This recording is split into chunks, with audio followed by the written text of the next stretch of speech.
Welcome to the Raj Kotecha Show, number one podcast in Dubai. If you're looking on the screen right now, you'll see some of the cool things we talked about in this episode, including the fact that I've been in the UK for the last week and what's been going on, including the first 48 hours of crazy town in Manchester. I go back to my roots. I go to Old Trafford, go to see Russell Peters at the Apollo, and go to a dancehall event with the greatest DJ of all time, starting from scratch. You'll hear all about that in super detail. In terms of news, we're talking about Andreessen Horowitz releasing $4.5 billion worth of accessible funds if you're in Web3.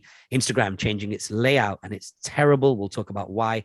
Jack Dorsey steps down from the board of Twitter, and a famous whistleblower from Facebook that released thousands and thousands of documents to the government, just snitching on them basically, is now writing up a story on changes in the European law where some of these social media networks will have to start revealing what's going on with their algorithm. It's happening in Europe. Will it happen elsewhere? You'll hear our thoughts on that. Content recommendations include a re-release from Eminem and some hot fire coming out of Tom Cruise's camp. He's got a new movie coming out next year. We'll talk about the trailer. Joining me on the show, as always, is Vic. How's it going? Good. And he's officially standing and swimming. He's back. Crutchless. Alex. What's up? How are you feeling? Crutchless. Yeah. Crutchless. Alex is no longer touching his crutch every morning to go to the bathroom. Nice. He is crutchless. It's a good show, guys. How long was it? An hour and how long can people expect to be on? An hour and 15. About an hour and 15, yeah. Okay, well, no edits, hopefully, all being well. And if we got the time, we're going to throw in some little images as well if you're watching on Spotify and YouTube. If you are, give us a 5-star rating on Spotify and a subscribe on YouTube. Those YouTube numbers are going up. We super appreciate it. Likes and comments are also appreciated, and hit the notification bell so you get these episodes first. We're good to go? We're good. Alex, run the music.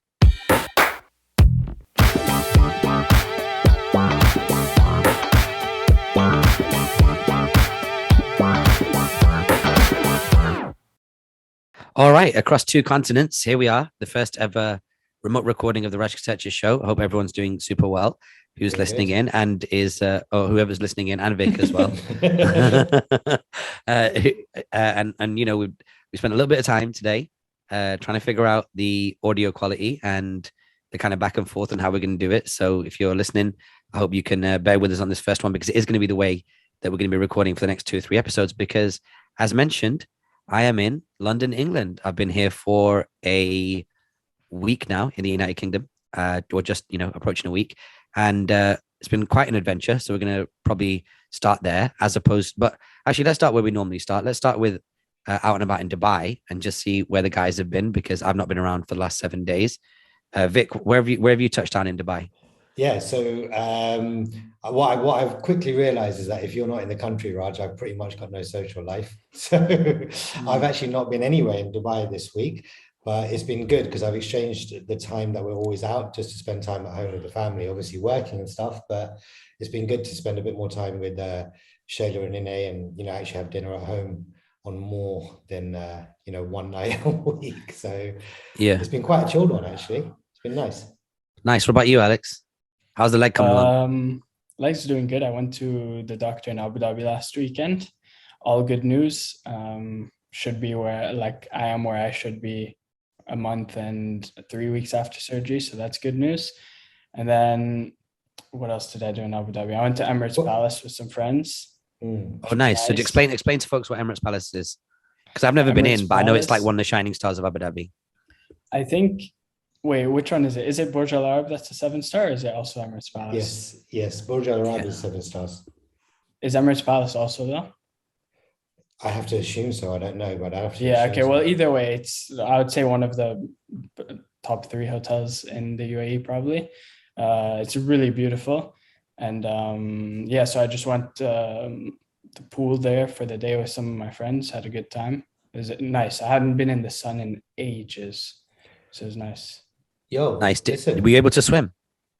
Yeah. Swimming, no problem. I swim every day for physio anyway. Okay. So that's no problem. You forgot the most crucial bit of information about your leg, Raj. He's off his crutches. Oh, huge. Yeah. That's good news. Yeah, it feels good. I saw on the group chat that you were at a video shoot for CCA and you had no crutches. So how was that? How was it? Was it more difficult holding the camera and stuff? holding the camera is no issue. I just feel like I end up putting more weight on my left leg because my right leg is injured. So like I'll get more tired standing for like a long period of time. Nice. Okay. Well, that's it. You were both cursed to a boring week in Dubai. So tell us about shiny old UK. You've not been there for some time now 3 years, right? Yeah, last time I came was July 2019. It was a very different world right then. Even the COVID conversation had even started at that point. And I stayed in central London a few nights then. But you know, it was like every other trip pre-COVID, which was just like come to the UK 2-3 times a year, bit of time here, bit of time there, never enough time. But this time I've been here for a week already. So after we wrapped ALGO last week, the Friday after we recorded, jumped on a flight at 2:30, came to Manchester. So the thought process behind Manchester, essentially, and we'll talk through each one of these things because they were all exceptional, was that if I could get to Manchester by the Saturday, there was a stack of interesting events for me to hit. The first one being around 2:00 in the afternoon on Saturday, I was invited to watch a football match by a friend of mine, Mikhail Sylvester, who used to play for Manchester United on the main team back in 99 to 2008, I think he said. And I was out with, last week we mentioned on the podcast, Spencer Lodge's Cool Dinner. So Spencer's the dude that introduced me to Mikhail. And even though I don't know about football, Mikhail is like a hip hop head. He's like a music cat. So we became friends over some music stuff. And then obviously he came to the birthday last year in Dubai. And we've just been cool ever since. And then him and his wife, big up to his wife, Sev, she was like, yo, why don't you come through and watch this football match? I was like, all right, well, I've not really seen football since so not only that, I've not seen football since, I always tell people 1989, it's actually 1991. So for those that are listening who don't know, I grew up in Salford, which is near Old Trafford football stadium. And my head teacher, when I was at primary school, his son used to play for Manchester United. His son was called Ben Thornley. My head teacher was called Phil Thornley. Hopefully he's still around and moving and grooving. So we were a Manchester United school, and Alex Ferguson used to come to our school and give out good attendance awards, and like players would be around, and it was dope. So, our school trips was at Old Trafford, but again, I never really got into football, and it wasn't always like playing. Part of enjoying football is going out after school and playing it, right? So I never used to be outside when I was a kid because it wasn't always like the safest. So, it'd probably been 20 from 91 to now 30 years. Yeah. 30 odd years since I've been to Old Trafford. So anyway, he said, come down. So like you do, you're like, yeah, you know what I might do. You never know. You just should be polite in that. And then I realized, I was like, hang on a second, that could be a dope experience. And then on top of that, Russell was performing at Manchester Apollo. Yeah. And Manchester Apollo also holds a special place in my heart because in 97, that's when I went to watch the 96 or 97. I went to my first ever concert, my first ever rap show, which was the Fugees, supported by Nas. Wow. And when I was clearing out my garage, which is a whole other bit for the podcast, I actually found the dog tags, the original Fugees 1996 dog tags, which I bought as merch. And that was the time that I actually kissed Lauryn Hill's hand. And Russell had a picture of Lauryn on that tour. Russell went on that tour too in Toronto. Yeah. Oh, wow. Oh, so he was on the same tour as you. He attended as a guest, but he was backstage. He had connections and stuff in those days. So and he would have been 10 years older than me, so he'd have been 27. So he was moving around with like hip hop cats in those days. He showed me the picture on his phone. It was wild, with Lauryn looking at Lauryn's peak beauty lasted for maybe more than 10 years. I mean, she's always going to be a beautiful woman, but like like goddess level. Yeah. Like that would have been like from Nappy Heads to way after the first album, right? Yeah. All the way through. Yeah, all the way through to Past Miseducation. But there was a white hot space in the middle, the score, when she had the long dreads. Anyway, so she that was dope. And then after that, Manchester Academy, which is a place that I used to go to as a student, it's the Manchester Students' Union. And I used to hustle outside there because people would come out there and I'd hand out flyers, sell tickets, put up posters, all that kind of stuff. And starting from scratch, who many of you know as Russell Peters DJ, but many of you know that I've introduced to as basically the greatest DJ of all time, in my opinion, was performing there at a dancehall jam. So I was like, hang on a second, I can go to Manchester United, I can watch this football match. it's my friend playing, so I get to sit in like the nice seats with his family, so I'm not like in the crowds and whatnot. And then after that, go to Russell's show. And because I was rolling solo at Russell's show, it wasn't like when we all move around together, we all go and take our seats and then link up afterwards. I just literally went up to the dressing room because one of the crew, I think it was Q, was at the side, and he goes, and I seen him, I was like, yo, Q, what's up? And then went and sat with Russell for a bit. And apparently like Scratch he wasn't like, artists are artists, right? Apparently he wasn't super keen on his Wembley performance, like his Wembley set. And me, Russell, and Clayton were sat backstage watching Scratch. And they have a live video feed going into the green room of what's going on stage. Bro, starting from Scratch, did a revenge set. He DJ'd like he wanted blood. Like, he was so incredible. He did this one mix, which was Gwen Stefani, that It's My Shit song that she did with Pharrell, mixed in with that Shea Baby Afrobeat song with the whistle. What? Not Afrobeat.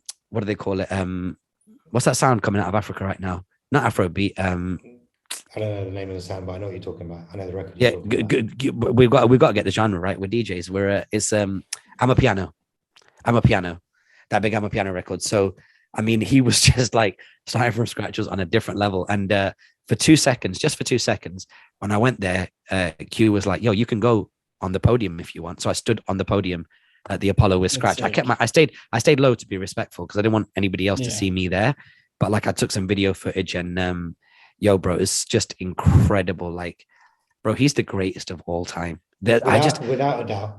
I've never seen he's not a human being, and he's still not aware. You talk to him and he's still not aware of his talent level. He's just doing his job.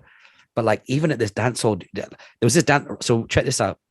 I know we're moving around and we'll deep dive in each one of these, but like at the dance hall jam, obviously, like it was regular people. It wasn't a fancy jam. It was at the Academy, and it was basically like, people from every neighborhood, like not every neighborhood, the streets. Like, it was like the lovers of this music. And I'm filming.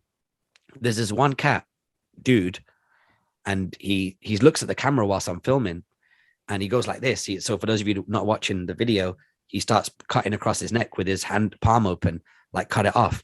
So I'm like, oh, this guy's not trying to be on camera because it's one of those kind of rooms. And I was like, yo, sorry, man, don't worry about it. I'll get rid of it. You know what I mean? I didn't want no drama. He goes, no. He goes, tell the DJ to stop. He goes, I can't handle it.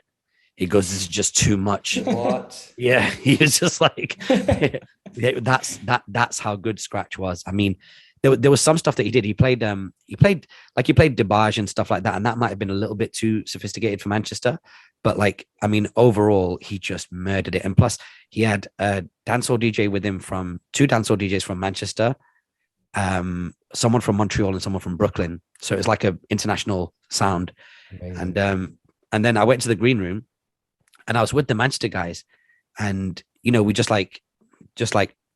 kind of like gave each other our references and stuff. And yeah, they knew all the guys that I knew, and we all kind of like, we moved around at the same time. We both did the student circuit, but in the student circuit, there was two types of guys that were on the scene promoting parties.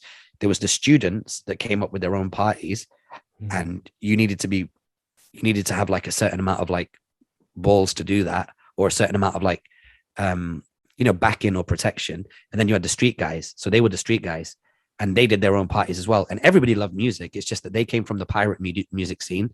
And we came from just student halls. So yeah, like we chopped it up, and we knew a lot of the same guys, and it was really, really good. And we all had memories of those days. They just stayed in it. So the 25 years since I've been moving around the world doing what I do, they stayed in Manchester and continued to build their sounds and did parties and stuff like that. So yeah, that was good. And then the Russell show, I mean, Russell, let's move backwards. So that was the dancehall jam, murdered it. And also shout out to Alingon Mitra, who came out. So yeah, this is weird. Let's work backwards. So prior to going to the dancehall show, me and Alingon went for a drink with some of the crew, and we hit up a couple of places in Manchester. First place was called Albert Schloss. And I want to give a shout out to the manager who saw us there. Let me get up Alingon's, what's it called? WhatsApp here. because he sent me the guy's name. I think his name was James Plant, who is the innovation manager at Albert Schloss. If you go to Manchester, you have to go to this place, Albert Schloss. It is like a cabaret. It's all drag, gay, disco, live band. But the vibe is just incredible. And then prior to that, we went to a place called Peaky Blinders, which was a prohibition thing. And honestly, Vic, I know you're not going to have time on this schedule, but you have to check out Manchester. From everything that you've been telling us and showing us and sending us stuff, man, like, yeah, definitely this time around I won't have time, but next time I come to the UK, I think I'll make it a point. And obviously we got family there, so, you know, go up and see them, but you know, it'll be interesting to see. And you know, I'd like to also, after you've kind of spoken about the football and everything, because I want to know if you remember who won, but also just talk about your night before in Manchester as well, because, you know, by all accounts, it's definitely changed, but it was seemingly a really good night as well with your boy. Yeah, no, it was. So the reason why we were able to get the hookup at Albert Schloss and the hookup at Peaky Blinders, and you know, Manchester bouncers are serious bouncers. Like Manchester, Nottingham, and London has serious bouncers, and we they let us in because the night before, and I'll go into this, but like the night before, me and my homeboy were moving around. Like we hit up like 15 different spots, and obviously like introduced ourselves to the bouncers, introduced ourselves to some of the DJs. Just wanted to make sure that I was good in all of these places, and obviously like they can tell by my age and the way that I talk that I'm from the industry. I've worked those roads before, so it was all friendly and it was all good vibes. But I'll come back to that because I want to give a shout out to my man who took me out that night anyway. So then we went to these parties, and again, what I want to say about Manchester as well is that I really had 4 phases of Manchester. There's growing up in Salford and that experience, which wasn't really the best, to be fair. And then there's going to Manchester and then transforming into the DJ, and that's where Love Soul was created, and that was a very, very special formative time. And then there's leaving Manchester, going to Canada, not being able to go back to Manchester because it wasn't intense enough, and then moving to London. And then once you fall in love with London, you kind of fall out of love with everything else, in the sense that, you know, you have somewhat romantic views, but the 15 years afterwards, when I was living in London, where I was going back to Manchester just wasn't moving forward that much, even though we had the terrorist attack and we had a lot of like stuff that was rebuilt, which was beautiful. The rebuild was beautiful. But I kind of like just fell out of love with it. I was like, it's a novelty thing. I'll go there once every 3 to 4 years, pass through, have a kebab, listen to the accent and keep it moving. But bro, Manchester is a genuine contender to London. I can see now why somebody would say, I like London, but it's expensive. I'd rather go live in Manchester. And it's not a New York, LA thing in terms of it. They're not both vying for the A city. You're not either or. It's much more like a New York, Atlanta thing, where like Manchester has its own sound, its own energy, its own vibe, its own accent, and they just come in and they just do what they do. It's still a cultural hub. You can still walk into HMV and buy a Joy Division t-shirt or a Happy Mondays t-shirt. It's just, it's so real. And all of the big actors, like all of the like main characters you see in the streets in Manchester, like the Scally Kid or the Hoods, they've now become second characters to the city, because the city was always good, but the people, I felt, let it down back in the day. Whereas now the people have moved back a stage and the city's incredible, and they're all kind of like rising together. Like I saw no violence. I saw no gang stuff, nothing. It was just, it was like being in a beautiful European city. Do you think that's happened? Like how? Because I remember when obviously there was a terrorist attack, and then is it Printworks that came about, if I'm not mistaken, and that was like this big kind of facelift for Manchester, but Manchester was still Manchester. But now you're saying that it's advanced even more, and Manchester's become something of its own kind of character in the UK. So has that just happened in the last couple of years? Like how has it transformed? Like what's kind of pushed it forward? I straight up asked people that question. I said, when did this happen? And the average person said, I heard this multiple times. I don't know why they said this number. They said 7 years. So 7 years would have been 2015 onwards. And I don't know when I did the contract up there with the fragrance shop, which Creative Content Agency was doing fragrance shop content and the Alicia Dixon fragrance launch and a bunch of other cool things. But it was around that time that the BBC came. And it's around that time that the Southerners came. Yes. And then when the Southerners came, obviously Southerners have extremely high standards when it comes to F&B, when it comes to coffee, when it comes to fashion, when it comes to bars and nightlife. So as much as it's not the lead domino, I think the BBC coming up made a difference, because now you've got TV producers, you've got talent, you've got, you know, people that work on sets that are born and raised in, you know, London, Brighton, Bristol, places like this.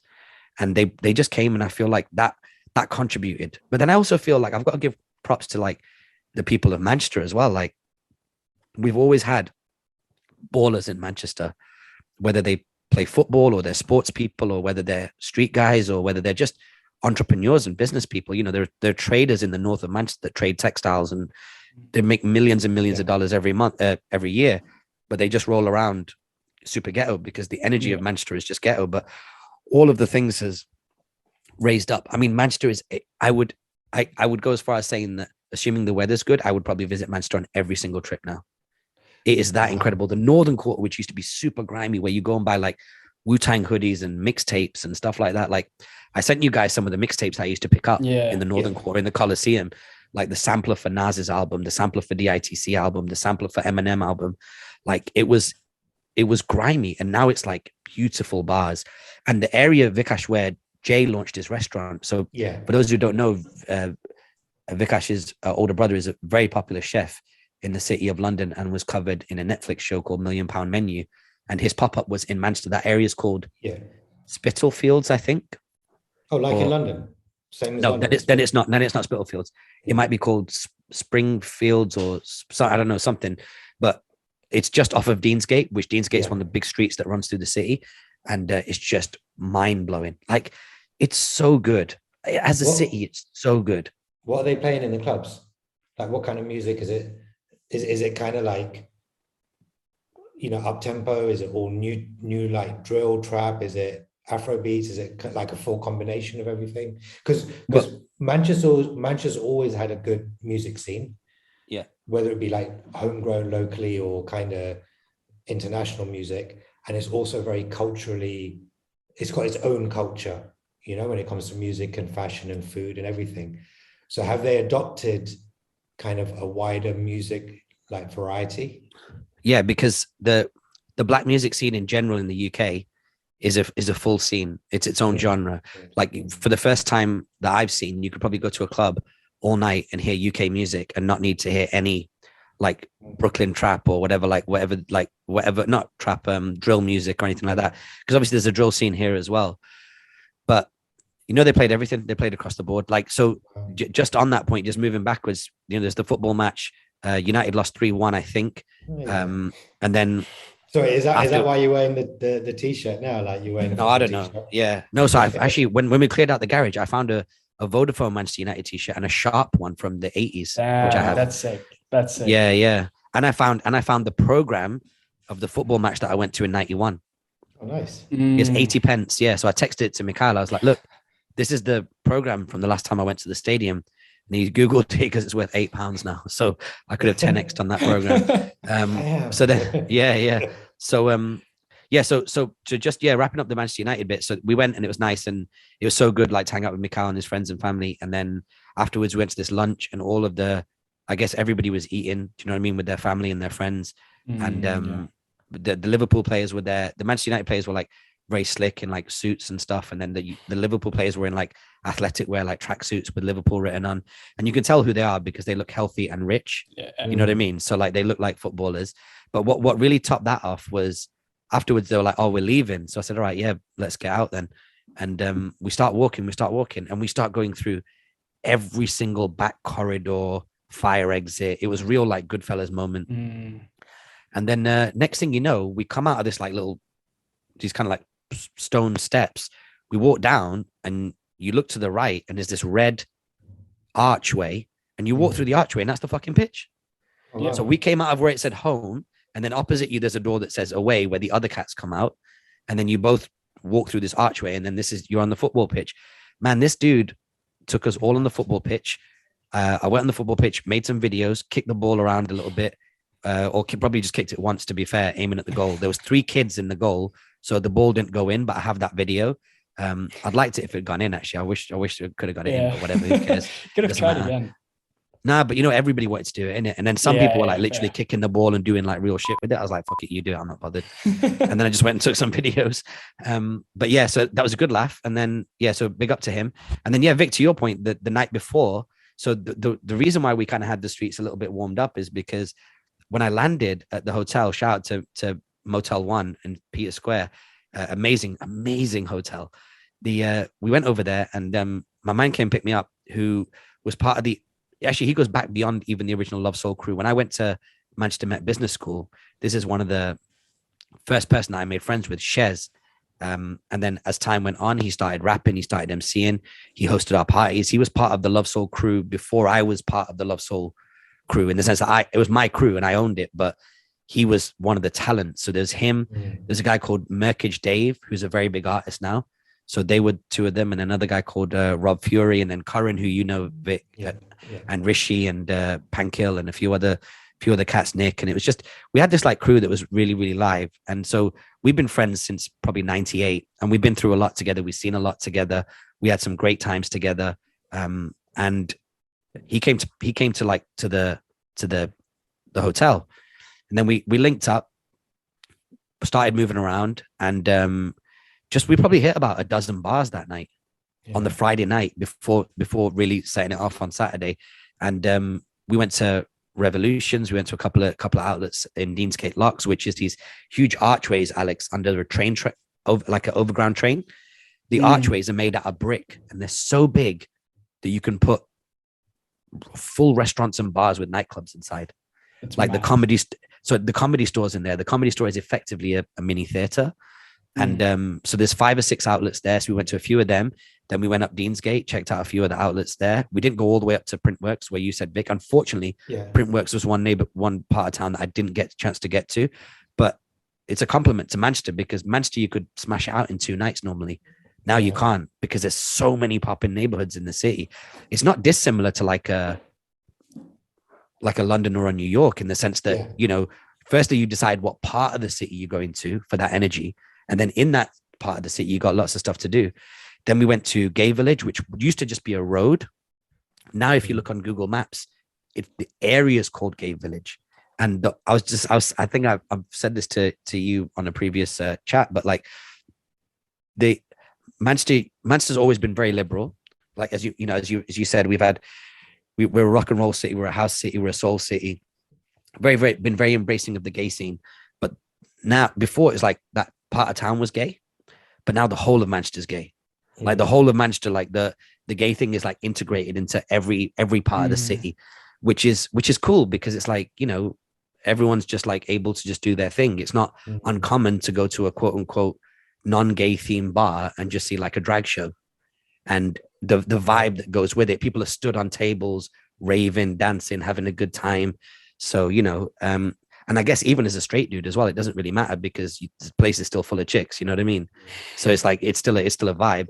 And then we just went to Gay Village, and then we went to the Northern Quarter.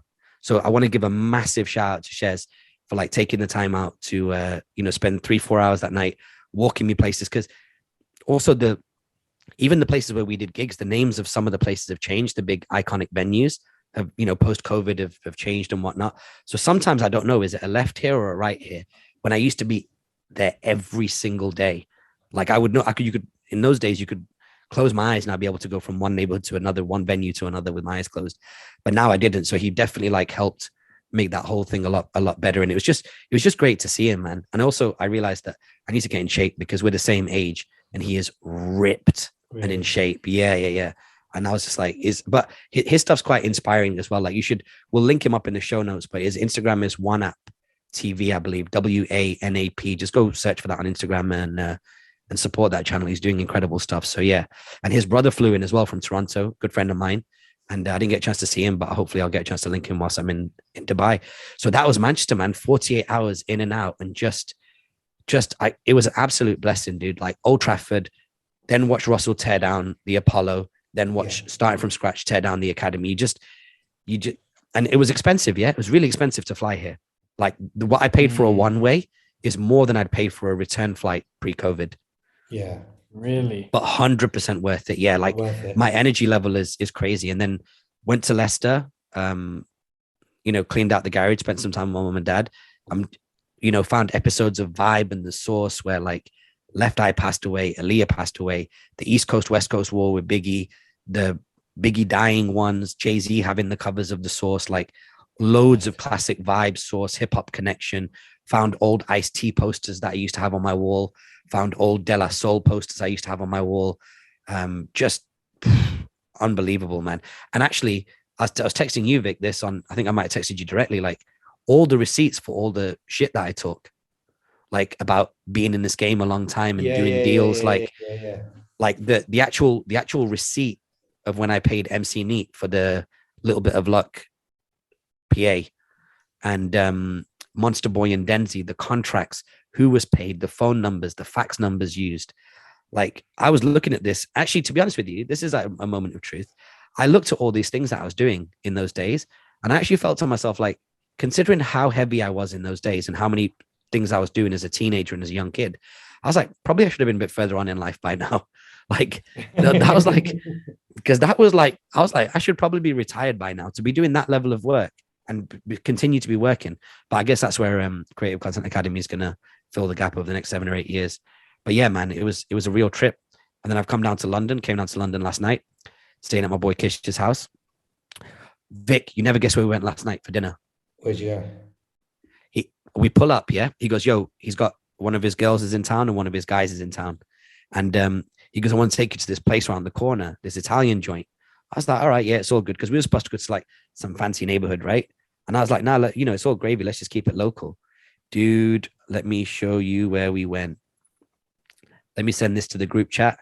You guys can fill in a bit of time chatting if you want to. You can take some guesses if you want. Where do you think we went? Where is it? In Baker Street itself?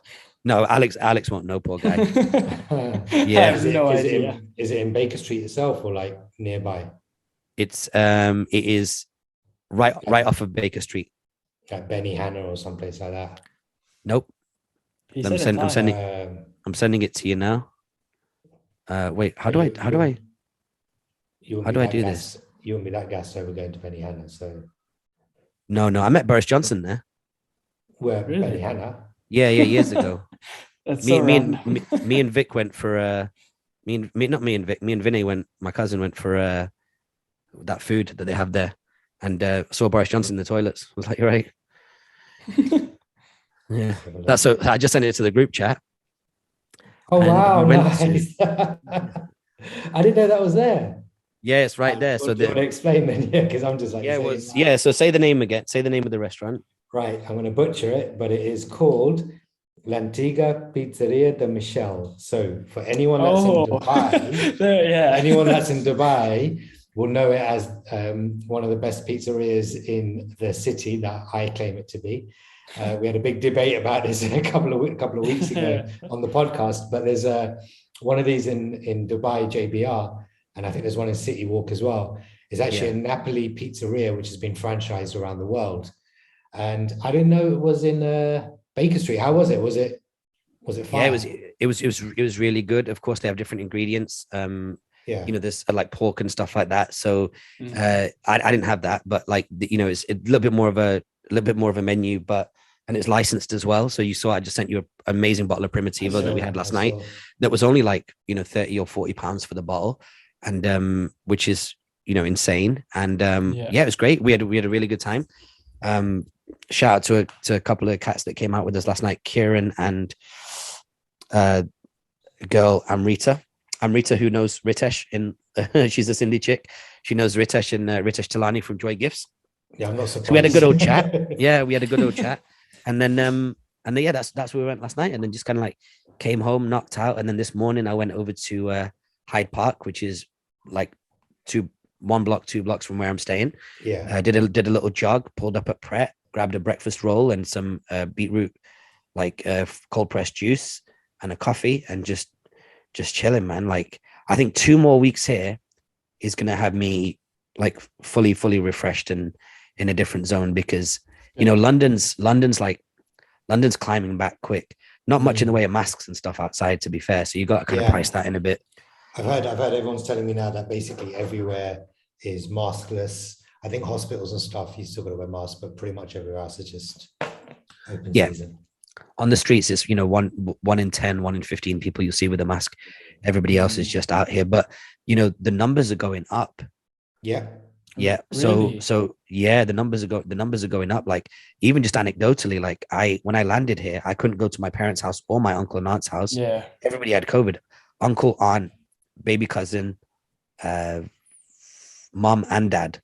And then in Dubai, I know of a lot of people that have got COVID now as well. So it looks like it's on a bit of an uptick. Yeah. I don't know anybody. You don't know anybody. That's period. That's it. You didn't go to Emirates Palace with friends last week. You just went to Emirates Palace. Yeah, that's not nice. you watch a video of the pool. That's what you did. But yeah, I'm hearing also the numbers. So yeah, so UK's good. UK's seems to be thriving. You're gonna love it. You'll love it when you get here. I'm trying to book my tickets for July for Portugal and for London. So let's get that. You know, once I get that sorted, I'll report back in July and see if it's the same vibe as Raj is getting. But I'm sure it will be. Yeah, for sure. I'm going to go to Jay's restaurant today, Mama Pastrama. Oh, amazing! Take a look at the unit, and then once I've seen it, then if you know, if all being well, then we'll start talking that up in the next couple of weeks on Instagram. Yeah, so that's where we're at the moment. So yeah, that's the last 7 days in the UK. It's a long stint actually on the podcast to talk about it, but it's been you know, fully packed. Cool, man. You've done a lot though. Yeah, and I've not even started. I only just landed in London last night. I got mad meetings and different things to catch up with. Matthew Gilbert, who I used to speak for at the university there in Dubai, he's just staying a few minutes down the road, so we're going for coffee this evening to catch up. Say hi to Matthew. He's a good chap. Yeah. So he's here with like some of his students from the US, and you know, and then slowly I'll start dripping out on social media from today onwards that I'm here just to see who I can connect with. Once I've got all the kind of core meetings and family stuff out of the way. Cool. Nice. All right. Good stuff. Busy week. Another busy week to come, I'm sure. So let's move on to news from the week. The first news story, Raj, you put this out into our group chat yesterday, is that Andreessen Horowitz announces a $4.5 billion fund, a $4.5 billion Web3 fund. And I think they just announced that in the last 48 hours or so. Yeah. Tell us a little bit more about that. So they seem to be doubling down on the crypto, even though a lot of coins have lost a lot of their value and a lot of NFTs have been riddled with, you know, scams and things of that nature. Andreessen Horowitz, which is typically a very forward-thinking Silicon Valley venture capital firm, has now raised 4.5 billion. This is Crypto Fund 4, right? Yeah. Crypto Fund 3 was just under half that, 2.2 billion. And I actually don't know what 1 and 2 were, but you're probably looking at, if they've been doubling, if they're on a doubling rate, they might have maybe put about, you know, $7 to $10 billion of active play money in the market.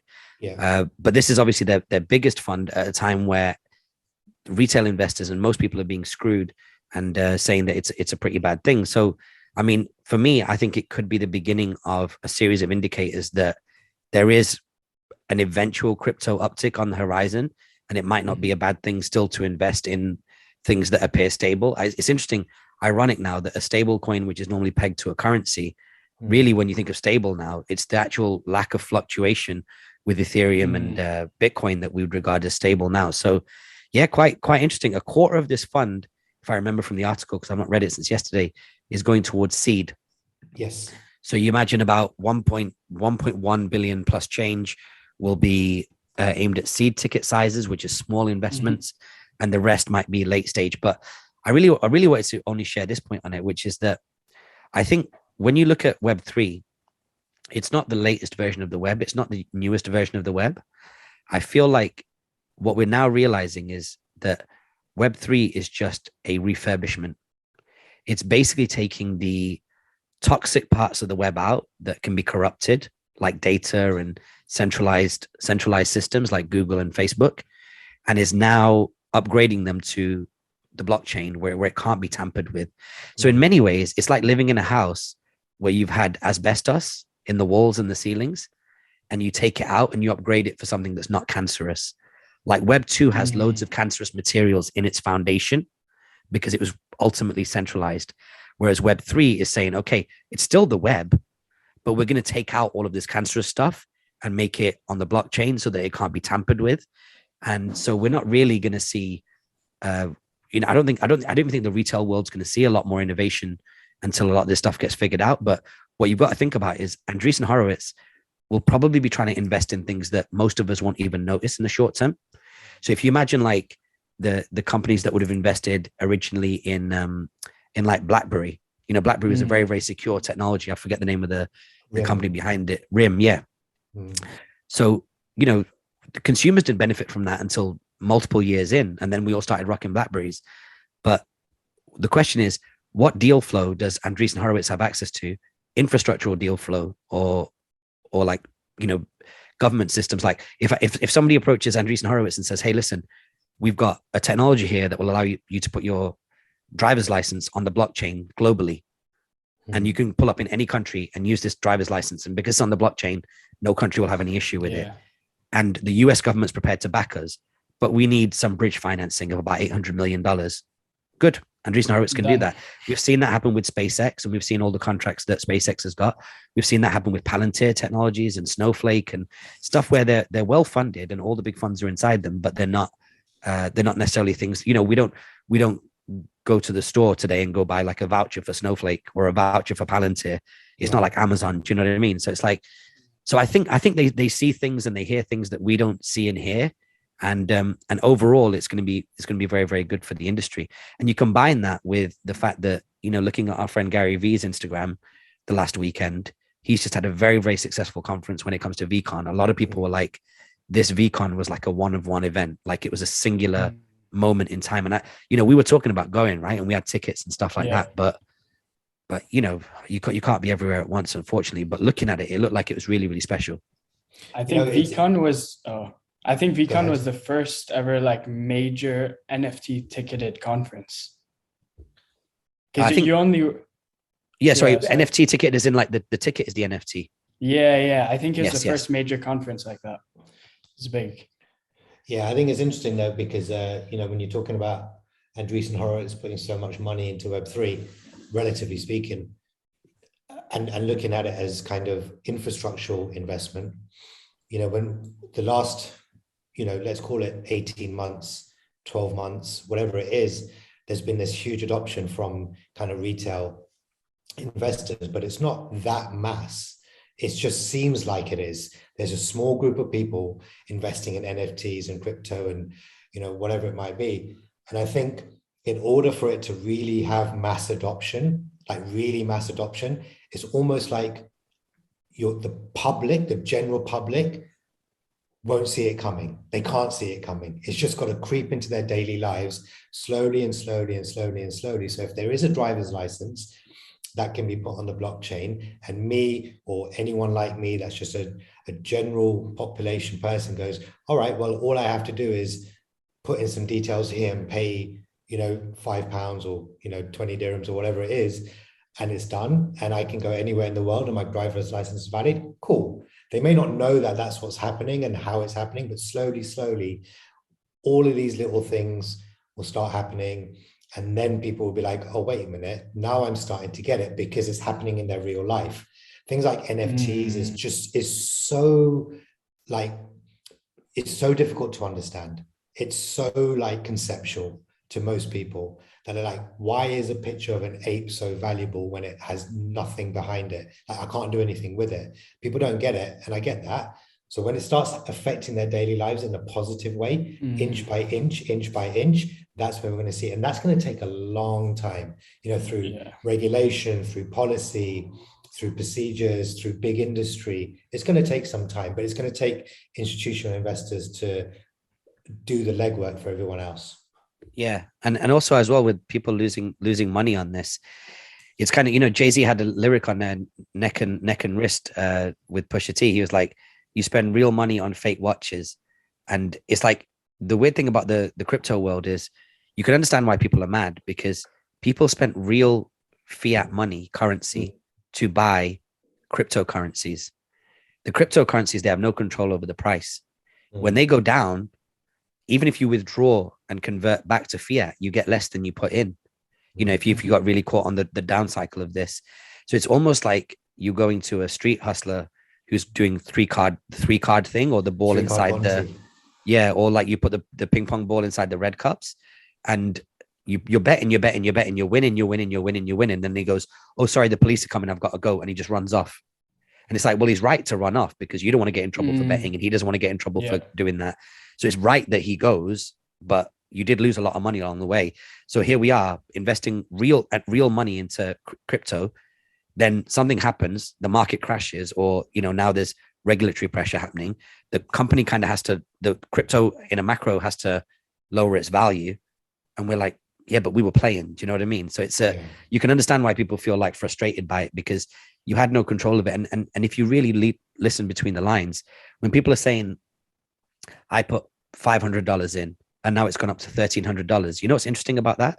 Crypto's only the bit in the middle. Yeah. But the human being is talking about two events that are fiat events, which is I put in $500 and that's now worth $1,300. If they said I put in $500 and I got one Ethereum, and now that one Ethereum is worth 1.3 Ethereum, then the baseline currency is the thing that moves, the thing that they bought, but it's not. Everyone's talking about fiat in, fiat out. And so it was never really about owning the cryptocurrency for a lot of people, unless it was like a store of value play like Bitcoin. So we're having a bit of a great reckoning. And because the internet makes everything so quick, I mean, the internet is what's made, I have no doubt that the internet is what's made cafe culture in Manchester go through the roof.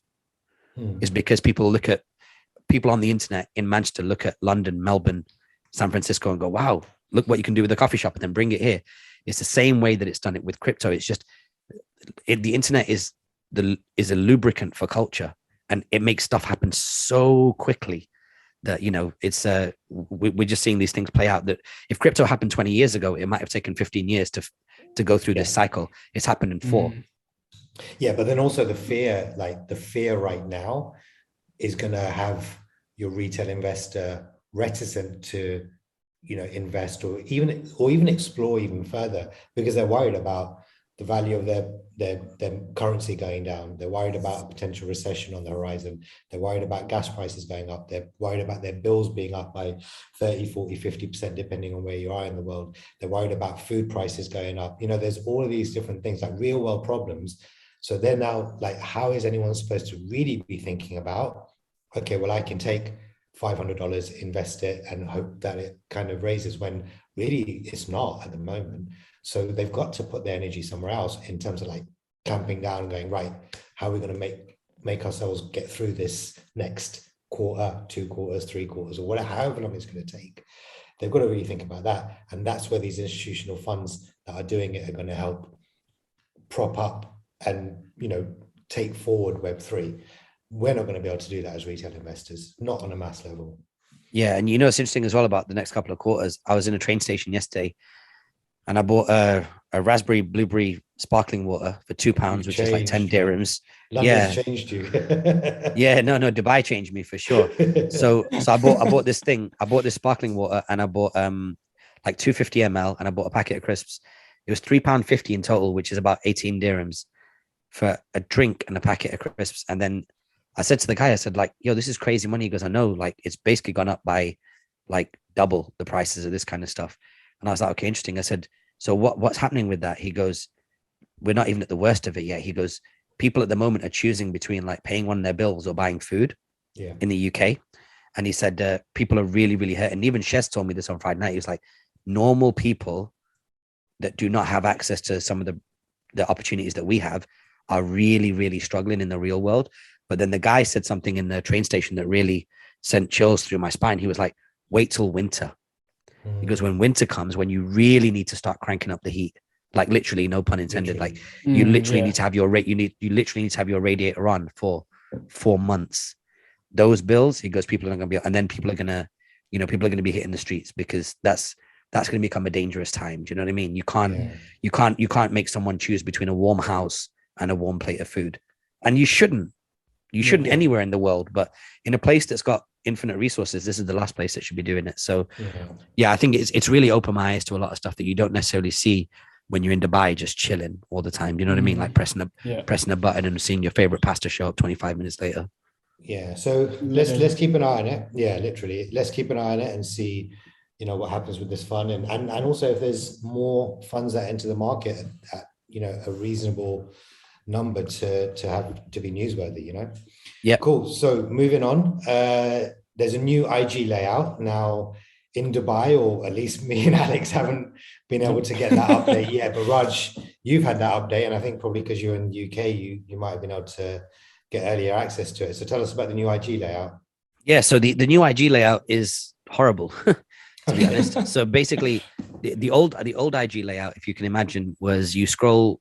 And as you scroll, you get these white boxes, and in that white box, you've got the username, and at the bottom, you've got the description, like the caption. You've got a heart button and a forward button, and they made some really good advancements on that recently. But then this latest update basically means that the inventory of where the content is shown from the top to the bottom of the screen, which is horrible for a couple of reasons. One, you can't always tell when you're transitioning from one piece of a content to the other because it's flush. There's no white area. Secondly, there's no save button that I can see. They seem to have moved that into the three dots. Yeah, the three dots on the right-hand side, which means that I hate it. I tried saving something this morning and I was just like, this is horrible. And and then if you want to do the captions, you have to open the caption. And then even though there's no user interface that tells you to do this, you have to thumb over the words to scroll them. And they are overlaid on top of the content that the content creators made. But if there's one thing that I hate about it more than anything else, it's the fact that if you're scrolling for the text to pop out and be readable, they actually put a black fade over the top of the content. So the content becomes discolored and darkened so that you can read the caption, which is already abbreviated. It's a mess. It's absolutely disgusting. And I think at a time where TikTok's doing what it's doing and is winning off simplicity, Instagram is basically swimming in the wrong direction up the river. And it's weird because it's like, you know, like in America, in the Black Lives Matter movement, they were like, we don't want an extra holiday. We don't want this. We just want people to stop killing Black people. They were just like, just stop killing us. We don't want anything. Just stop doing this. And it made me think about that. It's like when somebody really wants something and then when they get something else in return, I feel everybody's in an abusive relationship with Instagram, right? It's like a carrot and a stick. The carrot is, what you get for reach. And then the stick is you getting, hit if you talk about COVID or this or that or something that they're not trying to talk about. But really what we want from Instagram is reach. And we want a better idea of what's being amplified and what's not and why, and really how can we understand the algorithm better. That's one of the things that Elon's talking about putting the algorithm out there for everybody to understand how it works. And here we are asking for something, and Instagram's just doing something quite opposite. They're telling us about NFTs that they're going to launch. We talked about in the previous episode, and they're changing their user interface when really all we want is reach. So it's horrible. The only good thing I've seen, the only bit of silver lining, is that when you do post something, I posted my friends, your friends video yesterday. Shout out to the 250 odd people that gave that a like. And there is a boost button there now, so you can boost reels, which to your point, Alex, in a recent episode was you were saying that a lot of the content that you're getting is suggested content. And I think we deducted on that call that might be a forward indicator as to what they might be doing with boosting content. I think it'll be interesting if you can start boosting reels, because you're already getting so much reach that, like, how much more reach can you get by boosting them? Yeah. So that's what they're doing. And speaking of that, we have a follow-on story that we just added with regards to reach and the algorithms. We do. From a famous whistleblower. So I'll tee this one up. So the lady's name, I've struggled to pronounce it, but it's Frances Hogan. And last year, I think it was 2021, she basically set the mainstream media and the nerdy media alight because she came out as a whistleblower. She was an engineer and a product manager inside of Facebook. And she got thousands of documents, internal documents, and gave them to the SEC, the Securities and Exchange Commission. And the Wall Street Journal wrote it up. And a lot of that content and materials that was released alluded to some of the things, the darker side of Facebook, what it is that's causing anxiety, depression, self-harm, what's being amplified, what kind of controversies are they pumping. So she came out and she wrote an article in which magazine? Or which online publication? In the New York Times. New York Times. Okay. So the overview of this is that Europe, let me give you the title and we'll link it up in the show notes. Europe is making social media better without curtailing free speech, and the US should too. So what this story is basically saying is that Europe is launching an act called the Digital Services Act. And what it does is it basically puts pressure on these social media sites to be more transparent about what it is that they're amplifying and what they're not amplifying.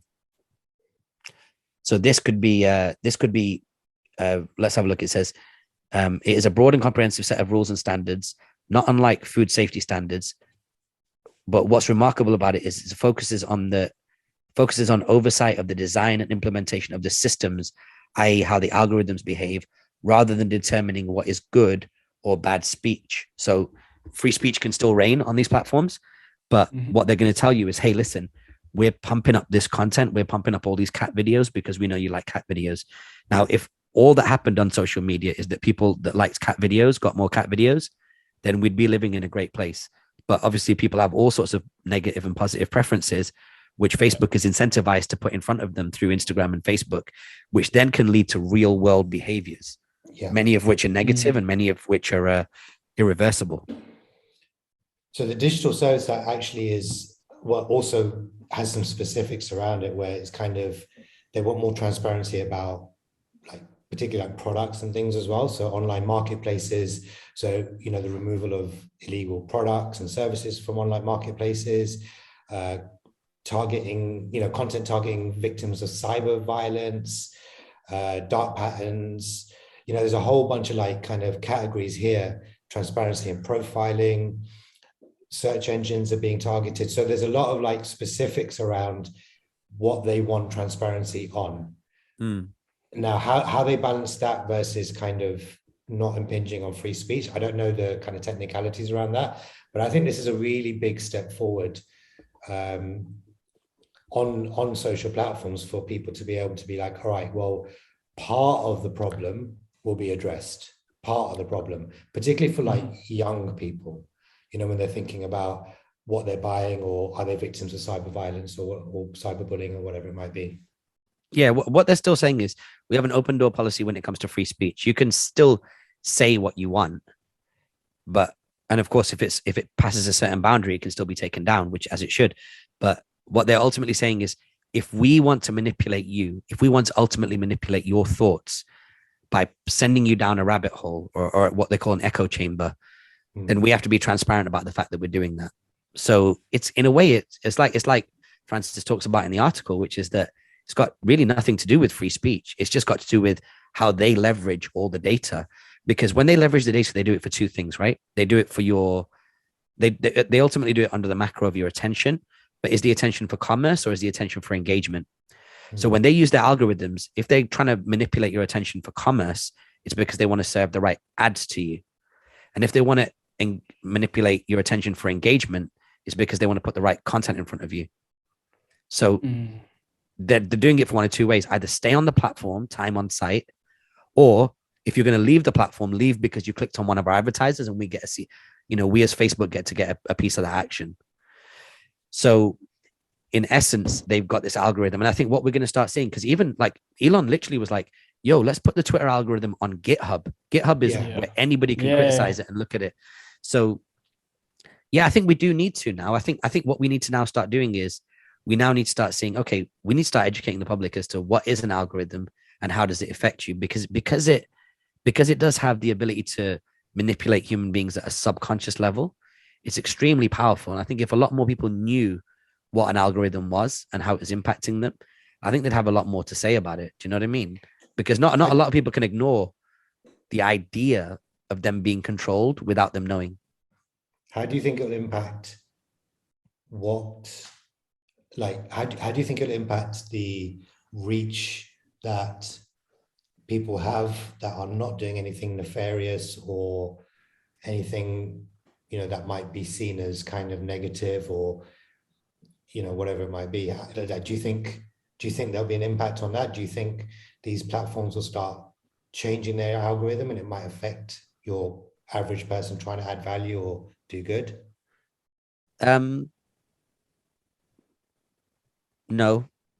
I mean, ultimately, like if they're putting the content out there, everybody interfaces through the algorithm. So even when I post something, there's a high propensity chance that you or Alex will get to see it, like Vic or Alex will get to see it. But it's only because the algorithm has stitched us together.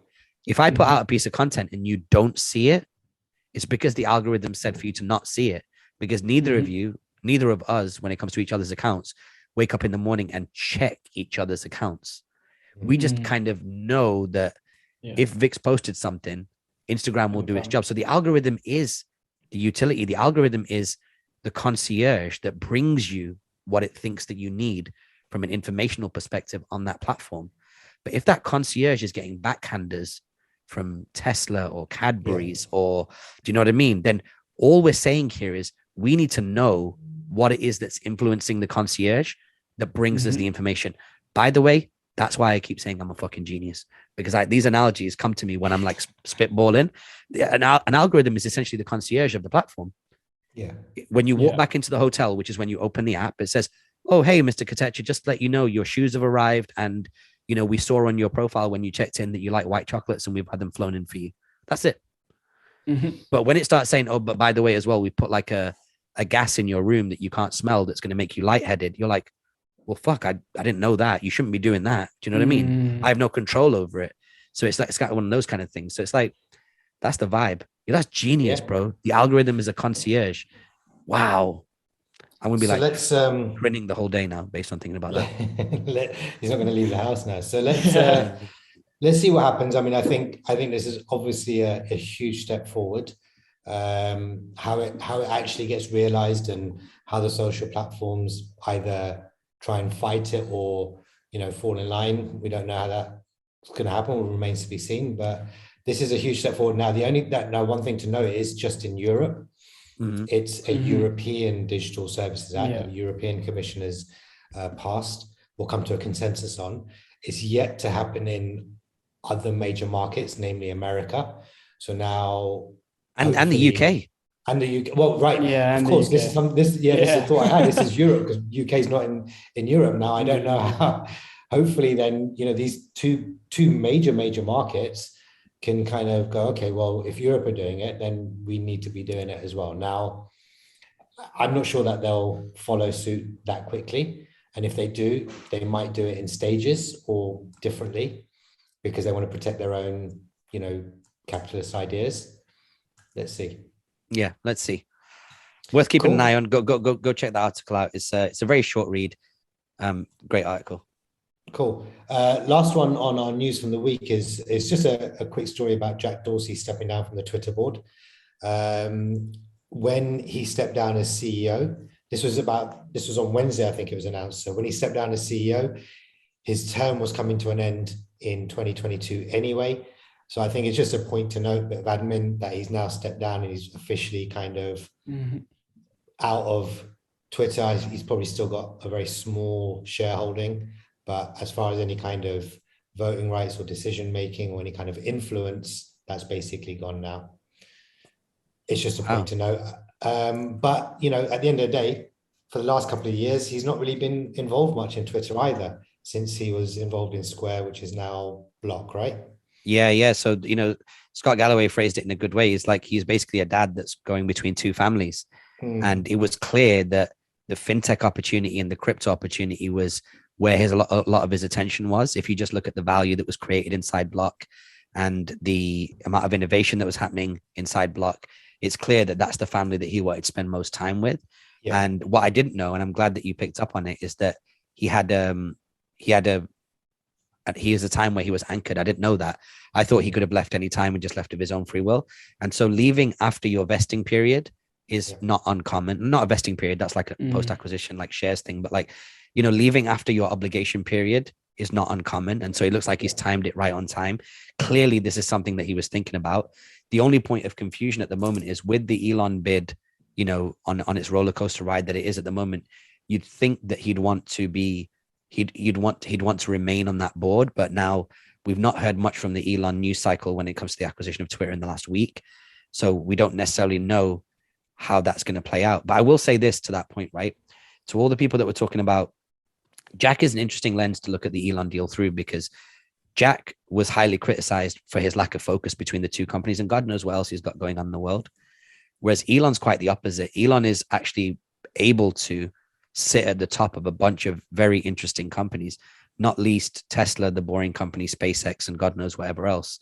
He's basically changing the energy infrastructure of America and the globe, and he's very capable of doing it. And so when people talk about Elon joining the board of Twitter, when you look at Twitter as a platform, it's had the least amount of growth compared to its peers, people that came out around the same time, the Facebooks, the Netflixes, the Amazons. It's not had anywhere near kind of like this, the steady share increase over the long term. So it's an underperformer, it's under-leveraged, it's toxic in terms of fake users and stuff like that. It really needs a cleanup. It's you could actually say it's a functioning distressed asset. Like, it functions, like if you post a tweet, it will work and some people will see it, but it is distressed. It's got loads of toxicity around it, and it doesn't generate the kind of value that other tech stocks do. So if the greatest CEO of all time is prepared to take that company over and is able to demonstrate the fact that he can run multiple companies at once, why wouldn't you want that person to come in and take it over? I don't see what the criticism is. Even if he puts in place a C-suite below him, which he likely will do, and then he'll operate as like, the Wizard of Oz, and everything will trickle down from below him, then that's fine as well. So but I guess Jack leaving the board, you're probably right. He doesn't want to get involved in the back and forth and some of the politics and some of his board level obligations.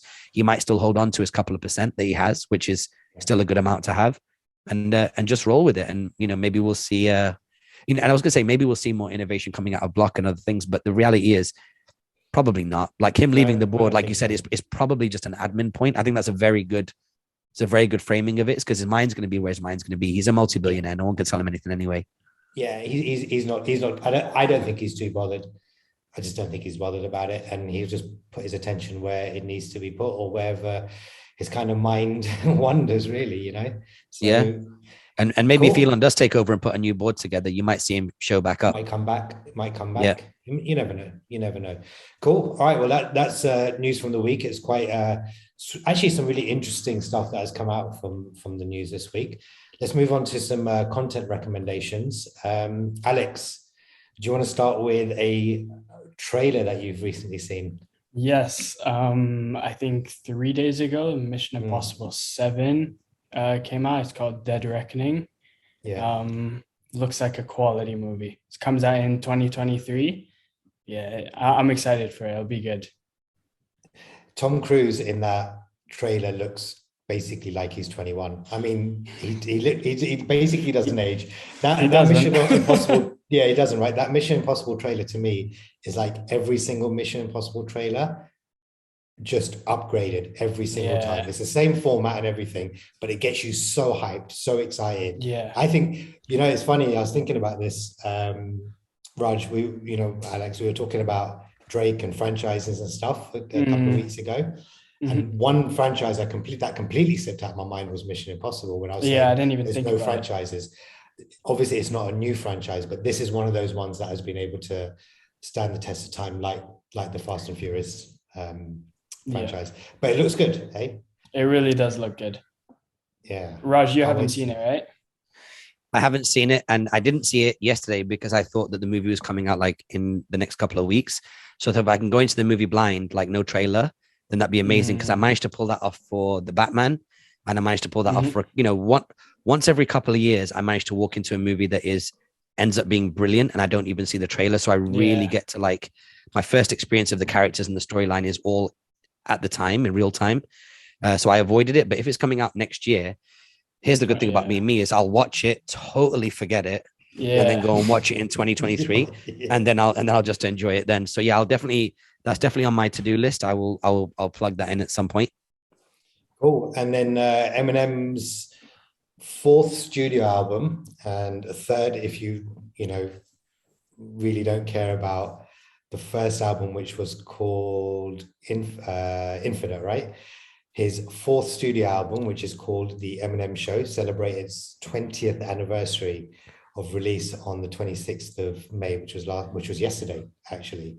Yeah. Now I pulled up the story because we weren't able to talk about this until today. The Eminem Show. Yeah. So it looks like what you get here is previously unreleased song Jimmy, Brian, and Mike, as well as B-sides, instrumental tracks, and live songs. It's called The Eminem Show Expanded Edition, and it is available to stream right now on Spotify. Track numbers, 38 tracks. What? That's expanded. And if you remember this album, this was, I think it was one of his, it has to be one of his best-selling albums. It's 12 times platinum. It's the second best-selling album of the 21st century, according to Billboard. So a big album, and quite a pivotal point in his career as well. Had big records like Sing for the Moment, White America, Clean Out the Closet, and it kind of brought him out of that kind of parody phase into someone a bit more kind of serious as such, and a bit more kind of politically vocal. And I think it was an important album for him specifically in his career. He needed that. He needed to come out of that parody for people to then take him seriously again, So I'm looking at the track list right now. I think, My Dad's Gone Crazy was definitely on there. And then I'm assuming Curtains Closed, track 20, is probably where the album finished when it finished. Then after that, you've got a track called Stimulate, which may have been on the first album, who knows?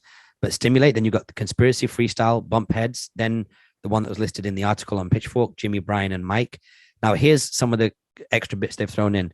Freestyle number 1, live from Tramps in New York City, recorded in 1999. Brain Damage, live from Tramps, 1999. Freestyle number 2, live from Tramps. Just Don't Give a Fuck, live from Tramps. The Way I Am, live from the Fuji Rock Festival in 2001. So if you want some of that Japanese hip hop love in the crowd, you're going to be able to hear that in the background. And then The Real Slim Shady, again, live from Fuji Rock. So that takes you up to track 30.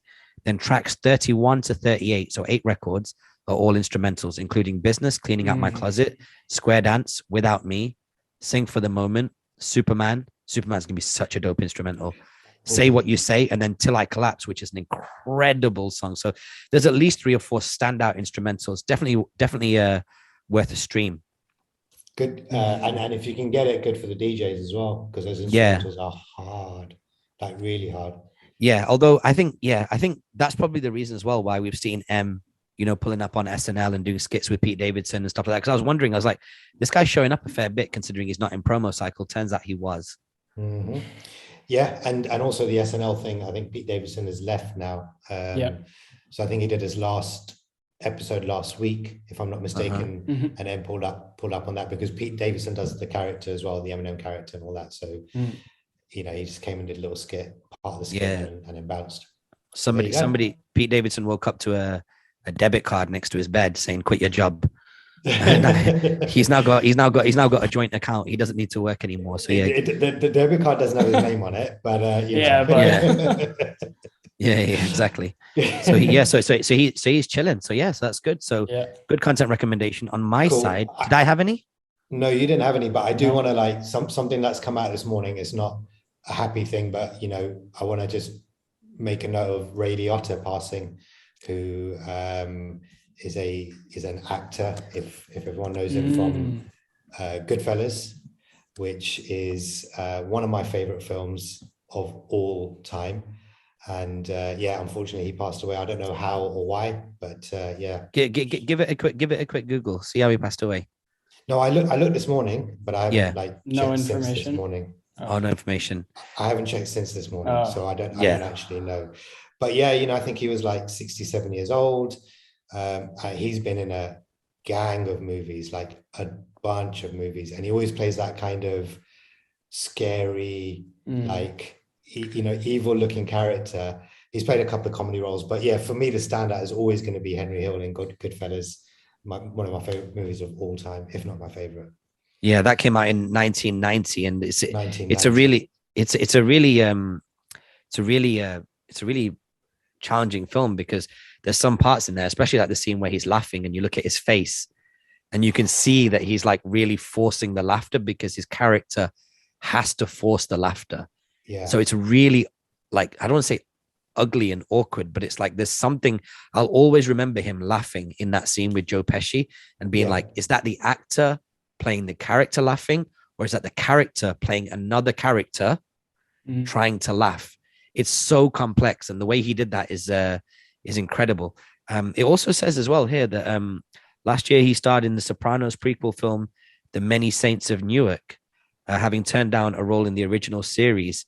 And when I did my first movie, Tim Burton was getting ready to do a Batman, and he was interested in me because I thought he wanted to be edgy and real, and he thought, Batman, that's a stupid idea, even though he had just done one of my favorite movies of all time, Beetlejuice. So yes, I regret not auditioning for that. Man, it was a great actor. I said this to you before, Alex, because you are so young and you've missed out on the greatest hip hop of all time, and you missed out on some of the greatest movies of all time, you actually have an advantage that nobody else has, which is that you get to experience all these movies for the first time. There is no version of any planet, of any reality, where you're not going to watch Goodfellas and be like, that was a brilliant film. And the good thing is, because it's set in a different era, when you watch it and it's set in the 60s and 70s, it's the same as when we watched it in the 90s. Because we're both watching an era that doesn't exist. So that film by default doesn't age, because it was never meant to be a contemporary film. So whether you watch it now or you watch it in 20 years, you're watching it it's set in a different time. So you'll be able to appreciate it the same way that we did. And also bear in mind, it's based on a true story. So even from that point of view, it can't be a contemporary movie because it is based on a true story in a particular time in history, you know. So yeah. So there we go. So rest in peace to him. And also like I said this recently to you guys, but like also I've been very late on this news coming out of America about all these shootings, and I know that that especially for parents, anybody really, but you know, the kind of people that have been murdered in these mass shootings, whether it's a bunch of black people in a supermarket. Excuse me, I haven't deep dived into the story, but I know the premise that was one of the things. And then a couple of days ago, like 19 children and 2 adults were shot in a school, and I know that that's been difficult for a lot of people to see that news. America eats its young. Let's be honest. Like for their constitution, they don't mind what kind of blood is shed, and even though it only comes down to 50 or 100 powerful people that are the cause of that, it's still extremely unfortunate. Nobody should die. Whether you look at like Columbine or Sandy Hook, it is just part of American culture now. But yeah, I just wanted to kind of acknowledge that because it's extremely sad, and it just shouldn't be happening. And it makes me super grateful to live in Dubai. So you can say what you want about Dubai, but that's something that, you know, as residents, we don't have to experience. So yeah, you know, condolences to the family. Of course, they're not listening, but like condolences to anybody who's felt any type of way about it, especially like I know for you as well, Vic, your boy is the same age. So that I wonder like how that story, when you read something like that, what goes through your head? Yeah, I mean, you said it quite well. Like, you know, obviously it's kind of happening in the other side of the world, and you know, you can always put yourself in the parent's shoes. If you've got a kid or a sibling or whatever, you know, the same age that's going through that, you can always put yourself through that, through their shoes, and not really feel exactly what they're feeling, but you can imagine what it would feel like. So it does make me super grateful to be living in Dubai, where, you know, we don't have to worry about these kind of things, but, you know, it's still happening in the world. And, you know, there's humanitarian kind of like a human feeling that you have for people. So yeah, man, like just, there's a lot of thoughts and prayers, and there's a lot of stuff coming out now. Now, I don't know what is true and what is not, so I'm not going to kind of go into that, but there's a lot of kind of there's more coverage coming out about what happened, how it was handled from the law enforcement point of view. I recently, actually this morning, saw I don't know what age a fourth grader is in the US, but a fourth grader that was in the school being interviewed, not shown on camera, and actually just honestly telling his part of the story where he was there when he saw stuff happening.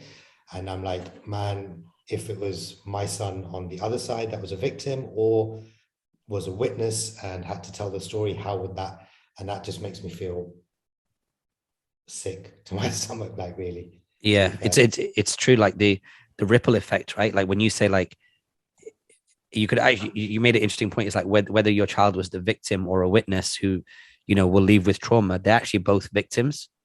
And anybody, no matter where you are on the planet, if you hear news like that and it makes you run a scenario in your mind where you lose your daughter, your son, your nephew, your sister, your whatever little homeboy kid that lives in your building. You know, if you imagine that person ending up in that situation, if you are, as a result of this news, if you're forced to imagine a world where you're involved in the story, you are actually experiencing trauma, because you know, it's far removed from the real thing, but it's just extremely unfortunate. And you know, I just think America definitely needs to do better. No country is perfect, and you know, America's contributions can't be downplayed. It's a very significant part of the world, and we all enjoy a lot of liberties and freedoms, I think, and a lot of things in culture as a result of what's come from America. But you know, is it worth it if you got these kind of stories happening? Probably not. So I think we just need to get this kind of stuff addressed, and hopefully wiser brains will come together and figure this out.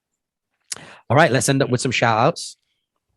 Oh, and then Raj, you've got a bunch, right? Yeah. So I want to give a shout out to Mikhail and Sev for the hospitality at Old Trafford. That was a super dope experience. Thanks for everything. Shout out to Spencer for bringing us all together. Shout out to Shez for rolling with me on Saturday night. And also Jit, my boy Jit, came out Sunday. We hung out, had lunch, coffee. So a big shout out to him. And also shout out to Russell Peters, Clayton Peters, Alingon, Q, Clay, Justin, Pick, everybody that was rolling with them that night. Just a good bunch of folks. Shout, and obviously starting from scratch, all the DJs that were at the jam as well afterwards. Like it was a really dope weekend. I feel extremely like grateful to be here, and for all these people for like stepping in and just making sure that the vibe is good. Shout out to my boy Kish, who I'm staying with right now. And yeah, I mean, I was in Pret before this recording, and it's so weird, dude. I used to go to Pret every day because I used to work at in Houston, you know, with Suj when he had that office. One of my friends, and I used to go to Pret like every other day, you know, have a coffee, grab one of those like wraps or whatever. Like Pret food in Pret is wild, amazing. But when I walked into Pret today, I was like, wow. Like I literally said, wow. I was like, look at all this food. Look how fresh it is. I remember it being a lot cheaper. It's definitely gone up a bit in price, but that's just the world that we live in today. But yeah, I'm just super grateful. So huge shout outs to all those people. What about you guys? Any shout outs? No, not really from my side. Actually, I want to double down on the shout out to Clay. He hooked up my two brothers for the London show, for Russell's London show last week. So yeah, he sorted out our tickets and you know, let them backstage for a quick meet and greet with Russell. Russell remembered them, which was very nice. His memory is phenomenal, Russell's, considering the amount of people he meets. But yeah, just double down on that shout out, really. Nice, wicked. What about you, Alex? Me, I don't have any shout outs. Shout out your physio. Yeah. Shout out Neil Brown for getting my knee right. Right. His name Neil Brown. Neil. There you go. We'll wait for you, Alex. Yeah. I've got so many things when it comes to Neil Brown that I can't say because the podcast is going out to the public. Yeah, right? No, but Alex, you got that's his name. you've got to send it to him. Otherwise, the shout out just goes out to the ether. You got to send him and say, big up. Yeah. And we need him on the show to validate that you actually did have a knee operation and didn't just take a month off for no reason. Sure. Wait, but my physio doesn't have, actually, no, he has the scans and the reports, but he did I can fake the scans and the reports. The surgeon's the one who knows I did the surgery. Yeah. Okay, we'll take it. Well, shout out to everybody who's helped us out this week, and for those who are listening, for those who are watching on Spotify, and just if you're watching on Spotify, give us a 5-star rating right now. We'd super appreciate it. It's up in the top left corner. YouTube crew, give us a subscribe. Subscribe numbers are going up. We're very grateful for that. Hit the notification bell to get these episodes first, and likes and comments are appreciated. Also help with the algorithm. If you want to flick Tim Cook's bean, you can do by giving us a 5-star rating and review on Apple Podcast and anywhere else that you listen to this podcast. But the number one thing you can do, honestly, because we are a small community that listens to this podcast, is just hit that forward button, forward it to people like us, because we all enjoy it. We love making it. I hope you enjoy listening to it. And that's it for this week. We will be doing one more of these remote shows next week, where I'll be in London still. A lot more to report. Big week coming up. And for the rest of you who are tuned in, have a great week. Talk to you soon. Peace.